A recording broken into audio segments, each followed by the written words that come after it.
Bismillahirrahmanirrahim. Kita lanjutkan kembali ya listrik dinamisnya ya.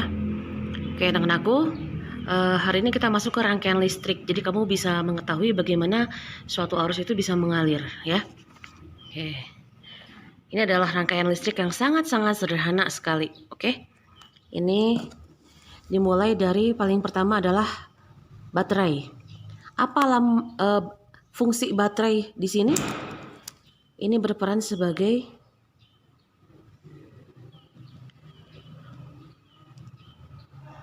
sumber tegangan. Oke. Jadi baterai ini perannya sebagai sumber tegangan. Kalian masih ingat kemarin ya bahwasanya arus bisa mengalir jika kedua buah benda mengalami perbedaan muatan ya. Nah, baterai juga sebagai sumber tegangan dia juga memiliki perbedaan muatan. Kalian pernah lihat ya pucuknya baterai itu selalu ada tanda kutub positif, sedangkan bagian bawahnya itu tandanya negatif. Ada perbedaan muatan di antara kedua kutub baterai. Nah, seluruh alat listrik yang mampu menghasilkan perbedaan muatan seperti ini itu yang disebut dengan sumber tegangan. Sekali lagi ulang ya. Seluruh alat listrik yang mampu menghasilkan perbedaan muatan itu kita sebut dengan sumber tegangan. Paham ya? Dicatat ya. Nah, sekarang lihat. Kesepakatan para ahli mengatakan bahwa seluruh kutub positif itu akan memiliki potensial yang tinggi. Ya. Sedangkan seluruh kutub yang memiliki potensial yang bertanda negatif itu memiliki potensial rendah. Oke. Nah, kamu ingat kembali kemarin ketika dihubungkan dengan suatu penghantar. Jadi nanti di sini di dalam baterai itu kalau kamu bongkar ada semacam karbon ya. Dia karbon bentuknya panjang, warna hitam. Nah, itu nanti dia akan mengalirkan. Dia berperan sebagai penghantar di situ. Seluruh perbedaan muatan yang ada di sini nantinya akan menghasilkan pergerakan elektron ya. Kita tahu bahwa benda yang memiliki muatan negatif itu dia akan mengalirkan elektronnya karena elektron ada di kulit terluar ya, masih ingat ya. Nah, maka nanti akan muncul yang namanya aliran elektron ke arah sini ya, melalui kawat penghantar. Dia akan berjalan terus ya. Nah, dan seketika itu pula dalam jarak waktu yang hampir berdekatan muncul juga arus. Nah, arahnya sebaliknya ke sini. Nah, ya. Jadi ulangi sekali lagi ya, aliran elektron itu ke sini dari yang negatif ke positif, sedangkan aliran arus itu adalah dari positif ke negatif. Atau bisa kita nyatakan bahwa aliran elektron mengalir dari potensial rendah ke potensial tinggi. Sedangkan aliran arus mengalir dari potensial tinggi ke potensial rendah. Paham ya? Nah, ini kamu bisa lihat ya. Adanya pergerakan arus bergerak dari positif ke negatif. Baik, sekarang kita manfaatkan buku kalian ya di sini. Boleh kalian siapkan stabilo. Seperti yang tadi kita bicarakan ya, bahwa yang namanya arus listrik dihasilkan oleh sumber arus atau sumber tegangan. Tadi sudah Ibu jelaskan ya. Nah, di dalam rangkaian listrik yang kita pelajari itu nantinya ada dua hukum yang akan kalian pelajari ya. Nah, ini dua hukum fisika, yaitu adalah hukum Ohm dan hukum Kirchhoff. Ya, tolong ditandai di buku kalian.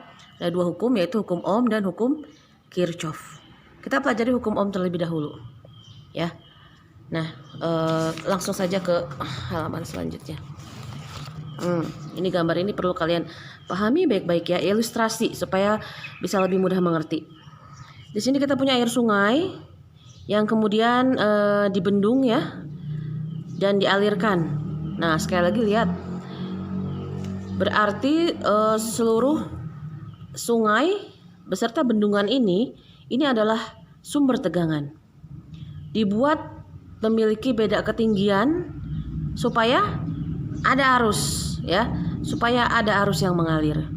Nah, kemudian kalau di bendungan kita kadang melihat beberapa pintu-pintu air seperti ini ya, di mana di sini air diputarkan, air berputar di dalam sini ya, kemudian keluar lagi dengan arus yang agak lebih kecil dibandingkan dengan arus yang ada di sini. Nah, air yang mengalir ini kita sebut dengan arus. Kemudian pintu air di sinilah yang kita sebut dengan hambatan. Akibatnya, ketika arus masuk ke dalam hambatan atau diberi hambatan, maka arus yang keluar otomatis akan lebih kecil, ya. Nah, oke ya. Ini tadi yang berperan sebagai sumber tegangan itu kita berikan lambang V. Jadi di besaran itu sumber tegangan ya, yaitu sungai dan bendungan ini kita beri lambang V ya. V artinya sumber tegangan atau bisa juga disebut dengan beda potensial. V ini satuannya adalah volt ya. Kemudian ini adalah arus, seperti yang kalian ketahui bahwa arus itu lambangnya arus atau kuat arus ya. Itu lambangnya I dan satuannya adalah ampere. Dan pintu air ini yang bersifat tadi menghambat ya, supaya aliran arusnya tidak menjadi deras sekali ya, bisa diperkecil. Itu adalah R. Berasal dari kata resistance ya. Dan satuannya adalah ohm. Boleh kalian tulis ohm gini, boleh kalian pakai lambang omega. Nah, yang gini ya. Itu boleh-boleh saja. Ya, jadi dari ilustrasi seperti ini ya. Kita mulai mengenal ada 3 buah besaran di hukum ohm ini. Ada beda potensial dengan satuan volt, ada kuat arus dengan satuan ampere, dan ada hambatan. Lambangnya R, satuannya ohm. Ya, kenapa ini ohm? Karena ya ini ada menghargai nama penemunya yang meneliti mengenai arus listrik, tegangan atau beda potensial atau sumber tegangan. Ingat ya, ini adalah George Simon Ohm. Makanya namanya digunakan sebagai satuan dari hambatan yang dia temukan. Nah, bagaimana hubungan ketiga besaran ini? Kalau bisa lihat langsung di sebelahnya ya. Nah, bahwa beda potensial, ini kurang ini. Nah, bahwa beda potensial itu dia sebanding dengan kuat arus dan hambatan. Kalau misalkan kita buat segitiganya lagi, ya, maka V-nya di sini ya, ini I, ini R. Seperti biasa kalau di bawah itu bentuknya nyentar jadi perkalian. Oke, nah ini V sama dengan I kali R. V sebanding dengan kuat arus, V sebanding dengan hambatan. Kemudian antara hambatan dan kuat arus ini dia berbanding terbalik ya. Lihat R-nya di sini, I-nya di bawah. Ini artinya berbanding terbalik. Maksudnya bagaimana ini? Ya, kamu lihat di sini bahwa ketika hambatan diperbesar di sini, otomatis kuat arusnya akan menjadi lebih kecil. Tetapi sebaliknya, ketika hambatan diperkecil, pasti otomatis arusnya juga akan lebih besar. Ya, jadi yang satu besar, yang satu kecil. Ini diperkecil, ini jadi besar. Itu namanya berbanding terbalik. Ya, makanya dalam penulisan rumus juga jadi seperti ini. I dan R itu posisinya adalah atas bawah ya. Ini kan kalau kita tulis sebenarnya R/1 ya. Jadi R-nya di atas, I-nya di bawah. Ini berbanding terbalik. Semakin besar hambatan, maka otomatis kuat arus semakin kecil ya. Sebaliknya, semakin kecil hambatan, maka kuat arus akan semakin besar. Oke. Nah, satu lagi. Ini beda potensial atau sumber tegangan. Hubungannya dengan kuat arus, ini adalah sebanding ya. Beda potensial, misalkan kita baterai, kita punya baterai 1 otomatis nyala lampunya ya terang. Kamu tambah lagi baterai, maka kuat arusnya tambah tambah besar ya, maka otomatis lampunya juga jadi lebih terang. Semakin bertambah beda potensial, maka kuat arus juga akan semakin besar. Makanya dia sebanding. Paham ya? Nah, jadi dari ketiga besaran ini, inilah yang disebut dengan hukum Ohm.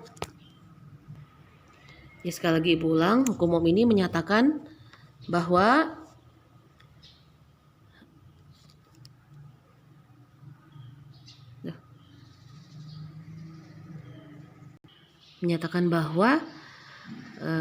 kuat arus itu sebanding dengan beda potensial dan berbanding terbalik dengan hambatan. Oke, paham ya?